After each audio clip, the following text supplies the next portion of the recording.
আর ওনারা কে? হরিদাস পাল, তাদের জন্য রাস্তা আটকানো হবে? আপনি কোথাকার হরিদাস পাল যে আপনাকে এই কৈফিয়ত দিতে হবে?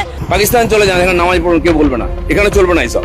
এই বাংলাদেশে আপনাদের ঠাঁই নাই, আপনাদের জায়গা পাকিস্তান, পাকিস্তানে যান। হাদি আমাদের দৃষ্টিতে একজন জঙ্গি। 5 তারিখে জুলাই সনদ বলে কোনো কিছুই হবে না। এটা আমি আবারও বলতেছি, এটা 5 তারিখ পুলিশ হত্যা দিবস হিসেবে পালিত হবে।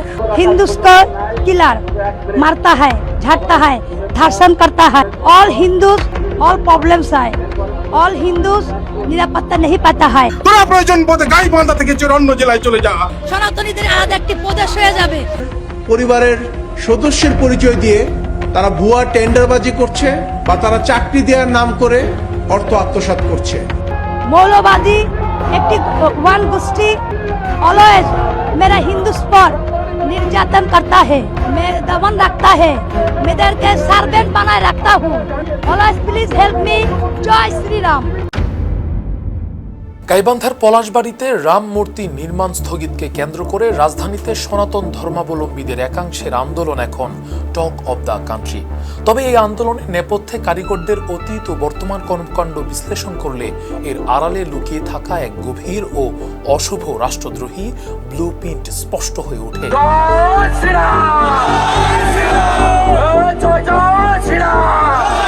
এই প্রকল্পের মূল হোতা হরিদাস চন্দ্র তরণী দাস, অ্যাডভোকেট চৈতালি এবং বাংলাদেশের হিন্দু মহাজোটের নেতা পলাশ কান্তি দে, যাদের অতীত এবং ক্ষমতার উত্থান এখন গোয়েন্দা সংস্থা মহলের সবচেয়ে বড় চিহ্ন। এখানে রাম মন্দির হচ্ছে, ভারতের চেয়েও আমাদের 2 ফিট বড় হচ্ছে। একসময় সাধারণ এসি মেরামতের কাজ করা হরিদাসের পরিচয় স্রেফ একজন শ্রমিক হিসেবে থাকার কথা ছিল, কিন্তু তথ্য বলছে এসি মেরামতের সুবাদে গণভবনে অবাধ যাতায়াত ছিল তার। সেখানে পরিচয় ঘটে শেখ রেহেনার সাথেও। শুধু তাই নয়, একসময় মুসলমান পরিচয় ধারণ করে প্রতারণার দায়ে র্যাবের হাতে গ্রেফতার হয়েছিলেন এই হরিদাস। তদন্তে বেরিয়ে এসেছে রোহিঙ্গা ক্যাম্পে কথিত সবজি ব্যবসার আড়ালে সাবেক প্রধানমন্ত্রী শেখ হাসিনার ফুফাতো ভাই শেখ সেলিমের সাথে গড়ে উঠে তার গভীর সখ্য ও রহস্যময় ব্যবসায়িক লেনদেন। মাননীয় প্রধানমন্ত্রীর নিকট আত্মীয়ের পরিবারের সদস্যের পরিচয় দিয়ে তারা ভুয়া টেন্ডারবাজি করছে বা তারা চাকরি দেওয়ার নাম করে অর্থ আত্মসাৎ করছে। মন্দির ও মূর্তি নির্মাণের বিশাল অর্থায়নের উৎস হিসেবে হরিদাস দাবি করেছেন রোহিঙ্গা ক্যাম্পে সবজি সাপ্লাই দিয়ে তিনি 5 কোটি টাকা আয় করেছেন, কিন্তু এর সপক্ষে কোনো বৈধ দলিল বা আয়কর নথি তিনি দেখাতে পারেননি। এই উৎসটা হচ্ছে আমার একটা রিসোর্ট আছে, এটা হচ্ছে ময়মনসিংহ শহরে আমার একটা রিসোর্ট আছে। এই রিসোর্টটাতে প্রতিদিন আমার 2 থেকে 3 লক্ষ টাকা হয়। এর আগে গণমাধ্যমে প্রকাশিত এক প্রতিবেদনে উঠে আসে গোয়েন্দাদের গভীর আশঙ্কা, বিশাল ধর্মীয় আবরণের আড়ালে মূলত রাষ্ট্রীয় নিরাপত্তাকে ঝুঁকিতে ফেলতে ভারতের সংশ্লিষ্টতা ও ট্রোজান হর্স বা গোপন ফাঁদ তৈরি করা হচ্ছিল।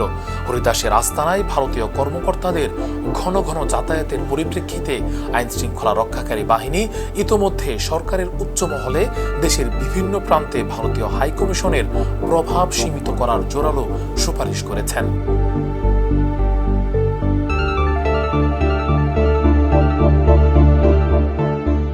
হরিদাস চন্দ্র তরণীর সোশ্যাল মিডিয়া প্রোফাইল ঘাটলে দেখা যায় তিনি দীর্ঘদিন ধরে বাংলাদেশকে মহাভারতের অংশ হিসেবে উল্লেখ করে পোস্ট করে আসছেন।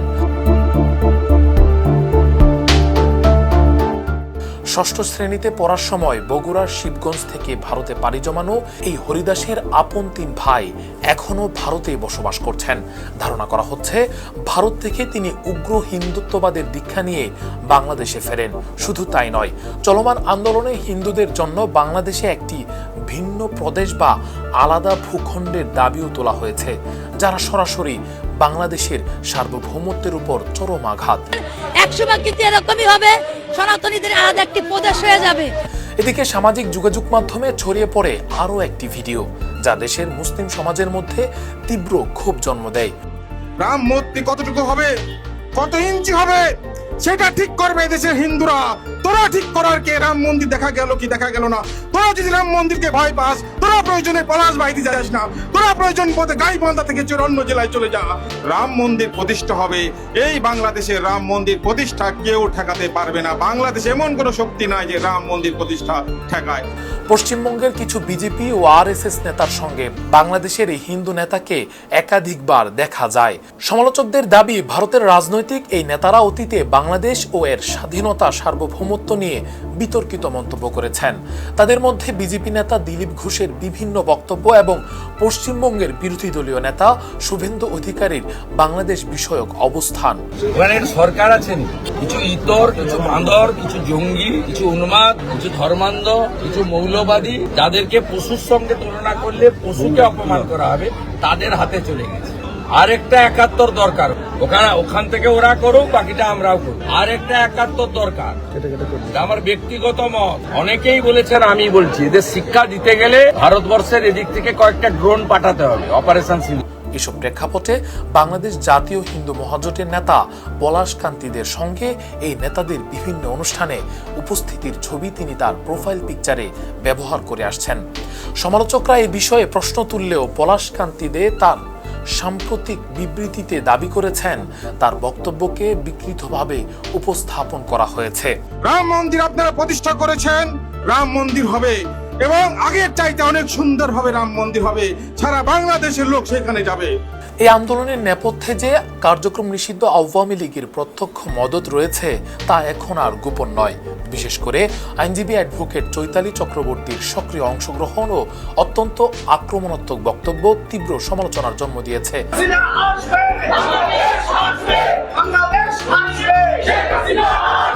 জয় বাংলা, জয় বঙ্গবন্ধু। ইউনূস বাটপাটা তো পালিয়ে চলে গেছে, কোনো অবস্থাতেই সমন্বয়কারীরা পালাতে না পারে। হাদি আমাদের দৃষ্টিতে একজন জঙ্গি এবং হাদির যেভাবে জন্ম হয়েছে ঠিক সেভাবেই মৃত্যু হয়েছে।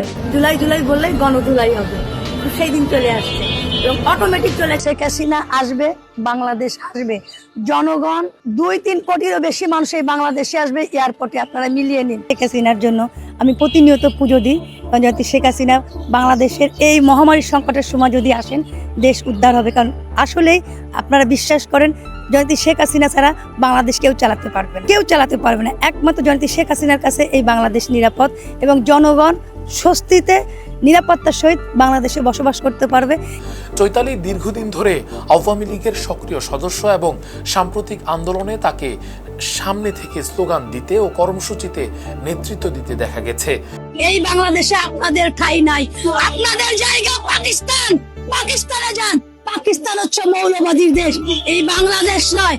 এর আগে এক মন্তব্যে তিনি দাবি করেছিলেন, ভারতের পশ্চিমবঙ্গের মুখ্যমন্ত্রী শুভেন্দু অধিকারী শেখ হাসিনাকে আবারও বাংলাদেশের প্রধানমন্ত্রী হিসেবে ফিরিয়ে আনবেন। এর সাথে ভারতের সাবেক মন্ত্রী ও বর্তমান কূটনৈতিকদের বাংলাদেশ দখলের প্রচ্ছন্ন হুমকির যোগসূত্রও খতিয়ে দেখা হচ্ছে। আর ওনারা কে? হরিদাস পাল, তাদের জন্য রাস্তা আটকানো হবে। আপনি কোথাকার হরিদাস পাল যে আপনাকে এই কৈফিয়ত দিতে হবে? এই বাংলাদেশে আপনাদের ঠাঁই নাই, আপনাদের জায়গা পাকিস্তান। পাকিস্তানে যান, পাকিস্তান চলে যান, এখানে নামাজ পড়ুন, কেউ বলবে না, এখানে চলবে না এইসব। তোরা প্রয়োজন বোধে গাইবান্ধা থেকে অন্য জেলায় চলে যা। রাম মন্দির প্রতিষ্ঠা হবে, এই বাংলাদেশের রাম মন্দির প্রতিষ্ঠা কেউ ঠেকাতে পারবে না। বাংলাদেশে এমন কোনো শক্তি নাই যে রাম মন্দির প্রতিষ্ঠা ঠেকায়। সাম্প্রতিক তিনি ডক্টর ইউনূসের সরকারকে নিয়ে সংক্ষুব্ধতা প্রকাশ করেন। এই ইউনূস বাংলাদেশটাকে যেভাবে ধ্বংস করেছে 17 মাস ধরে, এবং তারপর এখন বর্তমান সরকার সেই ধ্বংসের স্তূপ আরো কারেন্ট ভেবে চালাচ্ছে। অ্যাডভোকেট চৈতালি যেন কার্যক্রম নিষিদ্ধ আওয়ামী লীগের বর্তমান অবস্থান নিয়ে মায়াকান্নার আসর বসিয়েছেন। অল জঙ্গিবাদ হিন্দুদের উপর আক্রমণ করता है, हिंदूस को किलर मारता है, झाड़ता है, धर्षण करता है। ऑल हिंदूस ऑल प्रॉब्लम्स है, ऑल हिंदूस निरापत्ता नहीं पाता है। मेरा बांग्लादेश, ये बांग्लादेश का मैं टैक्स देता हूँ, ये बांग्लादेश থেকে मैं नहीं जाएगा। बट मौलवादी एक वन गोष्ठी ऑलवेज मेरा हिंदूस पर निर्यातन करता है, मेरे दमन रखता है, मेरे के सर्वेंट बनाए रखता हूँ, ऑलवेज निरापत्ता विहीन चलता हूँ। टेररिस्टদের কারণে जंगीতে आक्रांत है मेरा बांग्लादेश के बचाओ। Please leave me, please. We are afraid always please help me, Jai Shri Ram. তার বক্তব্যে উঠে এসেছে গণ অভ্যুত্থানের মধ্য দিয়ে গঠিত অন্তর্বর্তীকালীন সরকারি আওয়ামী লীগের সাথে অন্যায় করেছে। সবচেয়ে বড় বৈপরীত্য দেখা গেছে জুলাই গণ অভ্যুত্থানের সময়। জুলাই বিপ্লবে 9 জন সনাতন ধর্মাবলম্বী গুলিতে নিহত হলেও তাদের বিচার নিয়ে দেশের হিন্দু বৌদ্ধ খ্রিস্টান ঐক্য পরিষদকে কখনো কোনো প্রকার জোরালো প্রতিবাদ বা আন্দোলন করতে দেখা যায়নি। অথচ রাজনৈতিক ফায়দা লুটতে এবং পতিত আওয়ামী লীগকে পুনর্বাসিত করতে ধর্মীয় আবেগকে ঢাল হিসেবে ব্যবহার করে ঢাকাকে অস্থিতিশীল করার অপচেষ্টা চালানো হচ্ছে বলে অভিযোগ উঠেছে।